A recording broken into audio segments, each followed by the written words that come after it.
What's up, everybody? It's Rob. I'm back with another video. I'm here with the Umidigi F1, and I'm here to give you my kind of like my 1 week assessment of the phone, let you know how I'm feeling about it, what's going on with it, and just give you just a real quick report on what I think of the phone so far. First off, let's start with the build quality. There are a lot of phones in this price range that's been able to pull off great build materials.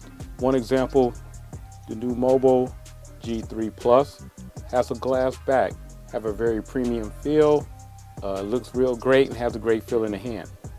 Now, the Umidigi accomplished a few of those things, great feel in the hand, and it does have a great build.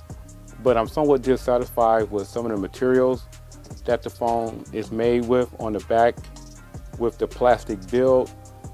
It kind of throws me off a little bit, but at the same time, there could be some more of a strategic reasoning behind that. Maybe because of the bigger battery that this phone is carrying. Who knows? I don't know anybody from Umidigi that can possibly answer that question. And if anybody who watched this video think they have an idea of why they may have used a plastic type material for the build of this phone, I'd like to hear what you think. Leave that down below. So again, like I said, the build of the phone, I don't know if it's a forgivable thing. It all depends. Sometimes the price to build may have a lot to do with it.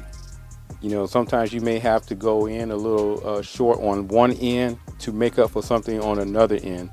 For example, like I said, that new Umidigi G3 Plus, great build, great materials, glass back, but the display doesn't compare to the Umidigi F1. And the camera itself, in a lot of ways, may not compare. So sometimes it all depends on the decisions companies make when it comes to building their budget phones. And since I mentioned display, let's go straight to the display. Now this does have a 1080p 6.3 inch display, so I have to give that a big thumbs up. The camera, I haven't really went into details with a lot of pictures. I did take a couple of samples.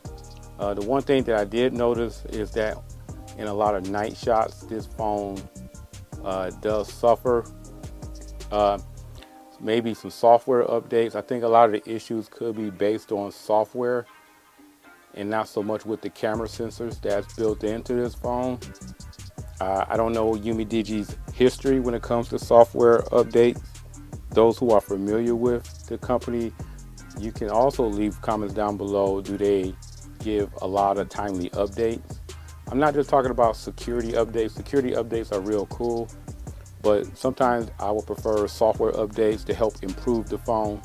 And sometimes a lot of these small companies, they do flood the market with a lot of variants of their phone. So therefore you don't get a lot of software updates. So that's probably the one drawback to maybe dealing with a budget company when it comes to dealing with budget phones and getting timely updates and timely software improvements. They may not come as much because you have so many different phones out there, and I think sometimes maybe some of these companies lose focus on what's important to the customers. Performance. Now this does have that Helio P60 octa-core chipset, MTK Helio octa-core chipset at 2 gigahertz. It does have that dual speed where it will take resources away, give those to your things, like give you that extra bit of performance when it comes to gaming. So if you're a gamer, this phone tends to get the job done. It's not a gaming phone, but at the same time, you won't get that bad of a frame rate drop depending on what type of game it is. Hopefully you're not playing a lot of heavily graphic intensive games, but if you are, I'm going to do a gaming video to really test this out, but I think this phone could handle it. Battery. Now this phone has a 5150 milliamp battery, and I really can't see anybody really wearing out this battery too much to the point where you're gotta literally charge it in the middle of the day. I think this is one of the few phones that whatever you start off with in the morning, you're going to end up with something of maybe 40-30% of your battery when you walk in the door. But screen on time does vary from person to person. And I've been pretty fortunate to get pretty good, reasonable battery life. But again, overall, for the week that I've been using this phone, this Umidigi F1 is a really, really nice phone. They do have some other phones that's about to come out. They do have that Umidigi S3 Pro, which might be released in the next couple of months. So you have to be on the lookout for that one. But it's going to cost maybe $30, $40 more than F1. So if you're looking to get this phone for under $230, this may be the one to go. But if you're willing to save and pay a little bit more extra, you may like that S3 Pro. It's going to have better build materials, glass back. It's going to be a pretty loaded phone for something in the budget range for under $250.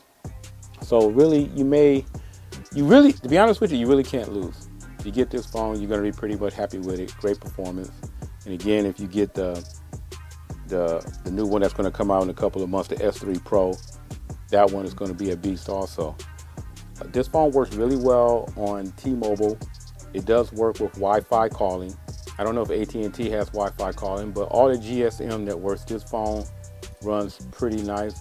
I do have a Cricket. I haven't put it in here yet, but I do have a Cricket SIM card. I took my T-Mobile out and put it back into my my main phone, but I'm going to install my Cricket one in here, and I'm going to go ahead and use this as my work phone, and I can give you a better assessment. But just generally using this phone is a go. But when I put it to use as my work phone, it's really gonna tell me a lot about this phone and what it can do at this price point. So that pretty much does it. That's my 1 week with the Umidigi F1. If you like this video, please give it a thumbs up. Hit the subscribe button also, that'll help me out. And also don't forget to comment down below. Again, I'll catch everybody in the next video. I'm out.